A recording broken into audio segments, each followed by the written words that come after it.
Hello everyone and welcome back to Learning Peak channel. So today we are going to discuss lecture number 11 on Indian polity.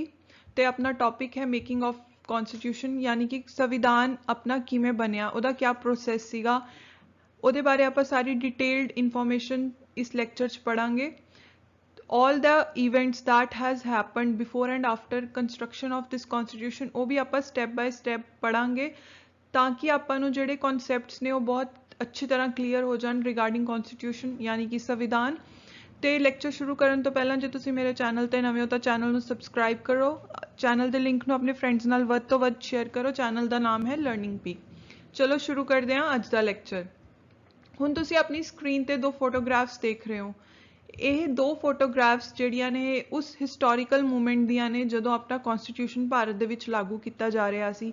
ਇਹ ਸਾਰੇ leaders ਨੇ ਜਿਨ੍ਹਾਂ ਨੇ ਆਪਣੇ constitution ਨੂੰ frame ਕੀਤਾ ਤੇ ਭਾਰਤ ਦਾ ਜਿਹੜਾ ਆਉਣ ਵਾਲਾ ਭਵਿੱਖ ਹੈ ਉਹਨੂੰ ਸੁਨਹਿਰੇ ਅੱਖਰਾਂ ਦੇ ਵਿੱਚ ਲਿਖਿਆ। ਚਲੋ ਦੇਖਦੇ ਹਾਂ ਕਨਸਟੀਟਿਊਸ਼ਨ ਕਿਵੇਂ ਬਣਿਆ ਸੀ। ਥੋੜਾ ਜਿਹਾ ਸੰਖੇਪ ਵਿੱਚ ਆਪਾਂ ਪਾਸਟ ਦੇ ਜਿਹੜੇ ਇਵੈਂਟ ਹੈਗੇ ਉਹਨਾਂ ਨੂੰ ਵੀ ਪੜਾਂਗੇ।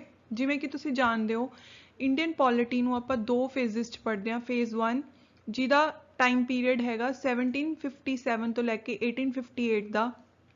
इस टाइम पीरियड दे विच दो पावर सीगियां भारत दे विच राज कर रही सी जिहड़ियां एक सीगी ईस्ट इंडिया कंपनी जिहड़ी ब्रिटेन दी ट्रेडिंग कंपनी सी ओह भारत व्यापार करन आई सी पर हौली हौली उहने अपने ਜਿਹੜੀਆਂ रूट्स ने पॉलिटिकल और एडमिनिस्ट्रेटिव ਜਿਹੜਾ स्ट्रक्चर है भारत का उस भी पसारनियां शुरू करतियां सी। ते दूसरा हैगा मुगल एंपरर्स जिन्हां ने भारत के उत्ते शासन किया। वो मुगल एंपरर भी इसी टाइम पीरियड के दौरान राज कर रहे सी भारत दे।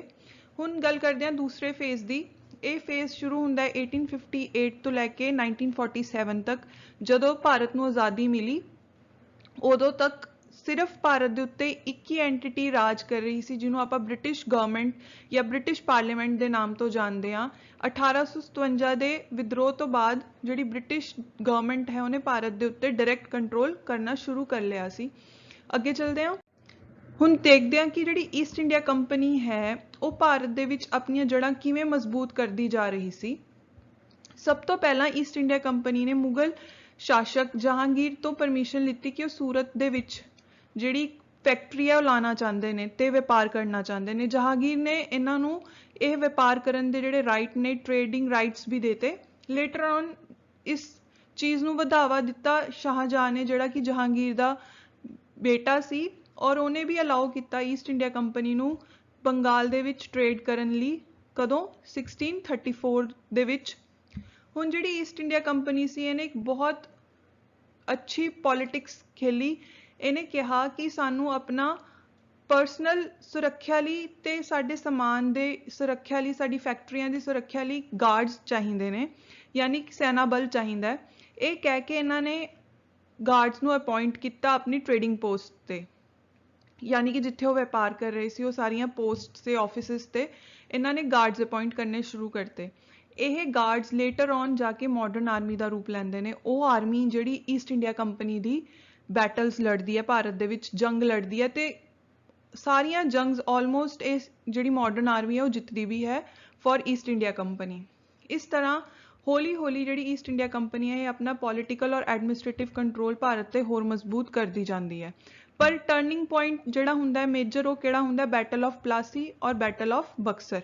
ये दोनों लड़ाइयां जित के ईस्ट इंडिया कंपनी भारत दे विच जिहड़ा मुगल दा रूल है उन्होंने ऑलमोस्ट खत्म कर चुकी हुंदी है ते भारत ते अपना जिहड़ा कंट्रोल है उन्होंने होर भी मजबूत कर लैंदी है। अगे चलते हैं हुण इस तरह जिहड़ी ईस्ट इंडिया कंपनी है जिहड़ी ट्रेडिंग कंपनी सी ब्रिटेन दी वो भारत दे उत्ते 150 साल शासन करती है। पर जदों 1857 का विद्रोह हुंदा है उदों इस ईस्ट इंडिया कंपनी नूं भारत दे विचों पूरी तरह रिमूव कर देंदी है ब्रिटेन गवर्नमेंट ते अपना जिहड़ा शासन है वो सिंगल एंटिटी के रूप च बसांदी है भारत दे विच। ओह कल्ली यही जी पावर बन जाती है जिहड़ी भारत दे उत्ते राज करती है। इस तो पहला मुगल्स भी सी ईस्ट इंडिया कंपनी नाल पर 1857 के विद्रोह तो बाद सिर्फ और सिर्फ ब्रिटेन की पार्लीमेंट ते उत्थे दे मोनार्क का भारत दे उत्ते कंट्रोल हो जाता है।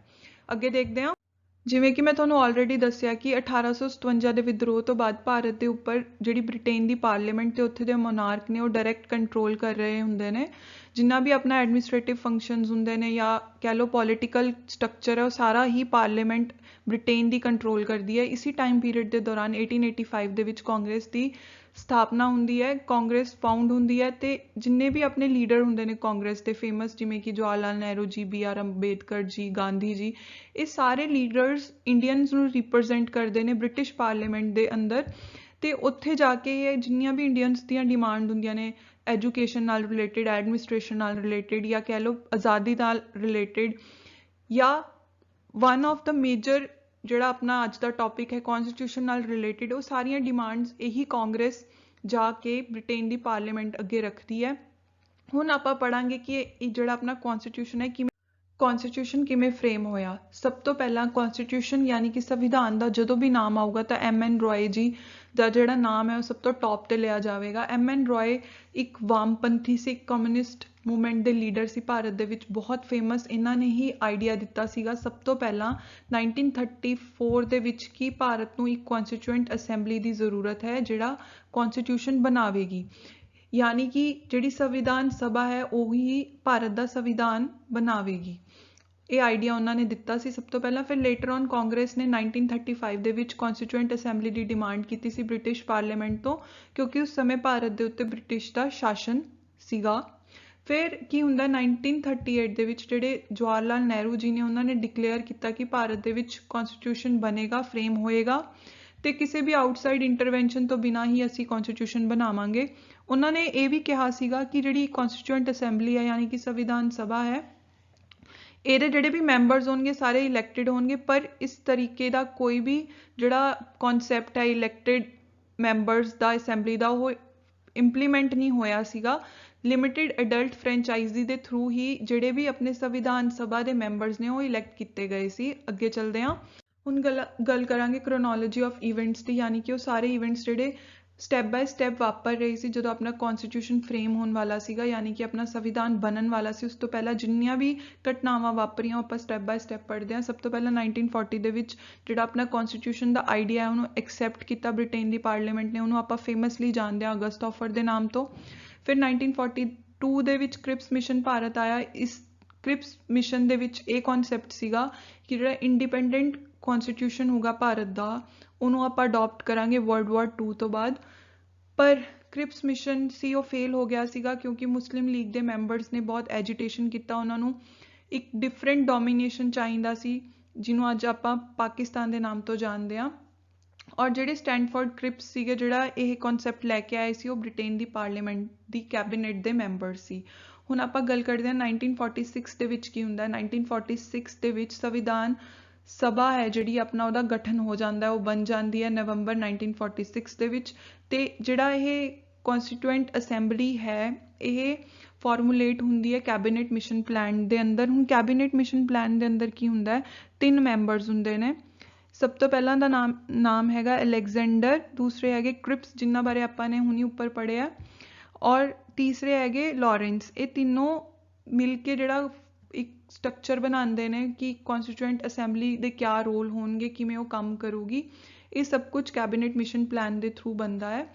ਔਰ ਜੇ ਐਗਜ਼ਾਮ 'ਚ ਕੁਐਸਚਨ ਆ ਜਾਏ ਕਿ ਕੌਨਸਟੀਟਿਊਐਂਟ ਅਸੈਂਬਲੀ ਕਿਸ ਮਿਸ਼ਨ ਪਲਾਨ ਦੇ ਅੰਦਰ ਬਣੀ ਹੈ ਤਾਂ ਇਹਦਾ ਆਨਸਰ ਹੈ ਕੈਬਨਿਟ ਮਿਸ਼ਨ ਪਲਾਨ। ਅੱਗੇ ਦੇਖਦੇ ਹਾਂ, ਜੁਲਾਈ ਤੋਂ ਲੈ ਕੇ ਅਗਸਤ 1946 ਦੇ ਵਿੱਚ ਇਲੈਕਸ਼ਨ ਕਰਵਾਏ ਜਾਂਦੇ ਨੇ ਕੌਨਸਟੀਟਿਊਐਂਟ ਅਸੈਂਬਲੀ ਦੇ। ਔਰ ਇਹ ਜਿੰਨੇ ਵੀ ਇਲੈਕਸ਼ਨ ਦਾ ਜੋ ਵੀ ਪ੍ਰੋਸੈਸ ਹੈ ਉਹ ਕੈਬਨਿਟ ਮਿਸ਼ਨ ਪਲਾਨ ਦੇ ਥਰੂ ਹੀ ਹੁੰਦਾ ਹੈ। ਟੋਟਲ ਜਿਹੜੇ ਸੀਟਸ ਹੁੰਦੀਆਂ ਨੇ ਕੌਨਸਟੀਟਿਊਐਂਟ ਅਸੈਂਬਲੀ ਦੀਆਂ ਹੁੰਦੀਆਂ ਨੇ 389, ਜਿਹਨੂੰ ਆਪਾਂ ਬਰੋਡਲੀ 2 ਕੈਟਾਗਰੀਜ਼ 'ਚ ਡਿਵਾਈਡ ਕਰਦੇ ਹਾਂ। ਪਹਿਲੀ ਕੈਟਾਗਰੀ ਹੈ ਬ੍ਰਿਟਿਸ਼ ਇੰਡੀਆ ਦੀ, ਇਸ 'ਚ ਆਪਾਂ ਪਾਕਿਸਤਾਨ ਔਰ ਬੰਗਲਾਦੇਸ਼ ਦਾ ਏਰੀਆ ਵੀ ਇਨਕਲੂਡ ਕਰਾਂਗੇ ਹਜੇ। ਤੇ ਇਹਦੇ ਟੋਟਲ ਮੈਂਬਰਸ ਹੁੰਦੇ ਨੇ 296 ਔਰ ਇਹ ਸਾਰੇ ਇਲੈਕਟਿਡ ਹੁੰਦੇ ਨੇ। ਤੇ ਦੂਸਰੀ ਕੈਟਾਗਰੀ ਜਿਹਨੂੰ ਆਪਾਂ ਡਿਵਾਈਡ ਕਰਦੇ ਹਾਂ ਉਹ ਹੈਗੀ ਪ੍ਰਿੰਸੀ ਸਟੇਟ ਦੀ, ਯਾਨੀ ਕਿ ਜਿਹੜੇ ਆਪਣੇ ਰਾਜ ਘਰਾਣੇ ਹੁੰਦੇ ਨੇ ਉਹਨਾਂ ਦੇ 93 ਮੈਂਬਰਸ ਸੀਗੇ, ਨੋਮੀਨੇਟਿਡ ਸੀ। ਇਹਨਾਂ ਨੇ ਕੋਈ ਵੀ ਪਾਰਟੀਸਪੇਸ਼ਨ ਨਹੀਂ ਕੀਤੀ ਸੀ ਕੌਨਸਟੀਟਿਊਐਂਟ ਅਸੈਂਬਲੀ ਦੇ ਵਿੱਚ ਔਰ ਇਹ ਦੂਰ ਹੀ ਰਹੇ ਸੀਗੇ ਕੌਨਸਟੀਟਿਊਸ਼ਨ ਅਸੈਂਬਲੀ ਤੋਂ। ਤੇ ਜਿਹੜੀ ਆਪਣੀ ਬ੍ਰਿਟਿਸ਼ ਇੰਡੀਆ ਦੇ ਮੈਂਬਰ ਸੀਗੇ 296, ਇਹਨਾਂ ਨੂੰ ਫਰਦਰ ਡਿਵਾਈਡ ਕੀਤਾ ਸੀ। 208 ਮੈਂਬਰਸ ਕਾਂਗਰਸ ਦੇ ਸੀ, 73 ਮੈਂਬਰਸ ਮੁਸਲਿਮ ਲੀਗ ਦੇ ਸੀ ਇਲੈਕਟ ਹੋਏ, ਤੇ 15 ਮੈਂਬਰਸ ਜਿਹੜੇ ਸੀ ਇੰਡੀਪੈਂਡੈਂਟ ਸੀਗੇ ਇਲੈਕਟ ਹੋਏ।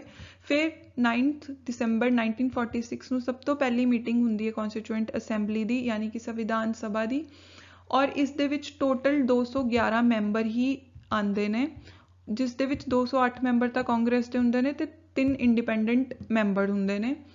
ਫਿਰ ਜਿਹੜੀ ਮੁਸਲਿਮ ਲੀਗ ਹੈ ਉਹ ਬਾਈਕਾਟ ਕਰਦੀ ਹੈ ਇਸ ਮੀਟਿੰਗ ਦਾ, ਉਹ ਪਾਰਟਿਸਿਪੇਟ ਨਹੀਂ ਕਰਦੀ। ਉਰੇ ਤਾਂ ਦੇਖੋ ਇਹਨਾਂ ਨੇ ਇਲੈਕਸ਼ਨ 'ਚ ਪਾਰਟਿਸਿਪੇਸ਼ਨ ਕੀਤਾ ਹੈ, ਪਰ ਲੇਟਰ ਔਨ ਇਹਨਾਂ ਨੇ ਬਾਈਕਾਟ ਕਰਤਾ ਸੀਗਾ ਕਨਸਟੀਟਿਊਐਂਟ ਅਸੈਂਬਲੀ ਦਾ, ਕਿਉਂਕਿ ਇਹਨਾਂ ਨੇ ਆਪਣੀ ਜਿਹੜੀਆਂ ਡਿਮਾਂਡ ਸੀਗੀਆਂ ਪਾਕਿਸਤਾਨ ਦੀਆਂ ਉਹਨਾਂ ਨੂੰ ਹੋਰ ਵੀ ਜ਼ਿਆਦਾ ਐਗਰੈਸਿਵ ਲੈ ਲਿਆ ਸੀ ਤੇ ਹੋਰ ਵੀ ਜ਼ਿਆਦਾ ਐਗਰੈਸਿਵਲੀ ਡਿਮਾਂਡ ਕਰ ਰਹੇ ਸੀ ਕਿ ਸਾਨੂੰ ਪਾਕਿਸਤਾਨ ਚਾਹੀਦਾ ਹੈ। ਜਿਹੜੀ ਫਸਟ ਮੀਟਿੰਗ ਹੋਈ ਸੀ 9 ਦਸੰਬਰ 1946 ਦੀ ਕਨਸਟੀਟਿਊਐਂਟ ਅਸੈਂਬਲੀ ਦੀ, ਉਸ ਦੇ ਵਿੱਚ ਸਚਿਦਾਨੰਦ ਸਿਨਹਾ ਨੂੰ ਥਰੂ ਫਰੈਂਚ ਪ੍ਰੈਕਟਿਸ ਅਪੋਇੰਟ ਕੀਤਾ ਸੀਗਾ as president of the assembly. French practice ਦੇ ਵਿੱਚ ਕੀ ਹੁੰਦਾ ਹੈ ਕਿ ਜਿਹੜਾ ਵੀ ਸਭ ਤੋਂ ਸੀਨੀਅਰ ਮੈਂਬਰ ਹੁੰਦਾ ਅਸੈਂਬਲੀ ਦੇ ਵਿੱਚ ਉਹਨੂੰ ਐਜ਼ ਪ੍ਰੈਜ਼ੀਡੈਂਟ ਅਪੋਇੰਟ ਕੀਤਾ ਜਾਂਦਾ ਹੈ। ਫਿਰ ਲੇਟਰ ਔਨ ਇਲੈਕਸ਼ਨਸ ਹੋਏ ਸੀਗੇ ਕਨਸਟੀਟਿਊਐਂਟ ਅਸੈਂਬਲੀ ਦੇ, ਔਰ ਡਾਕਟਰ ਰਾਜਿੰਦਰ ਪ੍ਰਸਾਦ ਨੂੰ ਫਸਟ ਇਲੈਕਟਿਡ ਪ੍ਰੈਜ਼ੀਡੈਂਟ ਦੇ ਰੂਪ ਦੇ ਵਿੱਚ ਅਪੋਇੰਟ ਕੀਤਾ ਸੀਗਾ। 3 ਜੂਨ 1947 'ਚ ਮਾਊਂਟ ਬੈਟਨ ਪਲਾਨ ਆਇਆ ਸੀ। ਮਾਊਂਟ ਬੈਟਨ ਪਲਾਨ ਦੇ ਬਾਰੇ ਮੈਂ ਤੁਹਾਨੂੰ ਆਲਰੇਡੀ ਸਾਰਾ ਕੁਝ ਐਕਸਪਲੇਨ ਕੀਤਾ ਹੋਇਆ ਪਿਛਲੀ ਵੀਡੀਓ 'ਚ। ਇਹ ਪਲਾਨ ਦੇ ਥਰੂ ਪਾਕਿਸਤਾਨ ਔਰ ਇੰਡੀਆ ਬਣਿਆ ਸੀ, ਭਾਰਤ ਦਾ ਵਿਭਾਜਨ ਹੋਇਆ ਸੀਗਾ।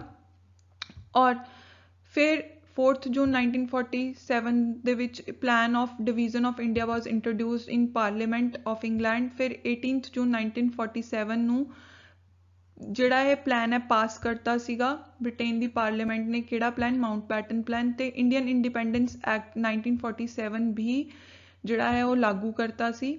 ਇਸ ਦੇ ਥਰੂ ਹੀ ਭਾਰਤ ਦਾ ਜਿਹੜਾ ਵਿਭਾਜਨ ਹੋਇਆ, 2 ਇੰਡੀਪੈਂਡੈਂਟ ਕੰਟਰੀਜ਼ ਬਣੀਆਂ, ਇੱਕ ਨੂੰ ਆਪਾਂ ਪਾਕਿਸਤਾਨ ਕਹਿੰਦੇ ਹਾਂ ਤੇ ਦੂਸਰੇ ਨੂੰ ਆਪਾਂ ਇੰਡੀਆ।